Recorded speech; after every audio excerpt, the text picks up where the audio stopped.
Tara, samahan nyo akong mag-free dive linggo-linggo. This is week 9 of my weekly free dive series. Isipin nyo, 9 weeks nyo na akong pinapanood tapos hindi ka pa rin naka-follow. So take this moment to follow me right now.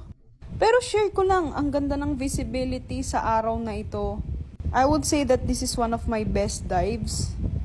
Mukhang kinolor grade yung footage pero hindi. Ganon lang talaga kaganda yung visibility on this day. Maraming nagtatanong sa akin kung bakit daw ako nag-free dive. Simple lang yung sagot ko and it is this. Pag nasa ilalim kasi ako ng tubig, sobrang peaceful ng thoughts ko. Kayo ba nung sagot nyo dyan? Nga pala, today safety diver ako ng mga nag-i-intro. And I would say that ang galing ng mga nag-i-intro to, sabi nila first time daw nilang mag-free diving.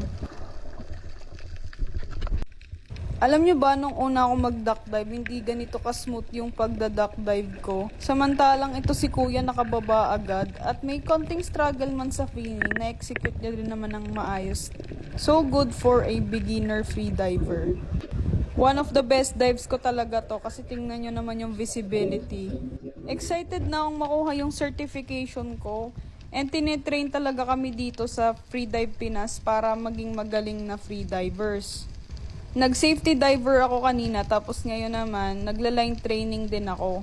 Hindi ito yung actual footage nung nakuha ko yung personal best ko. Pero papakita ko lang sa inyo kung gaano ako nag-improve as a free diver.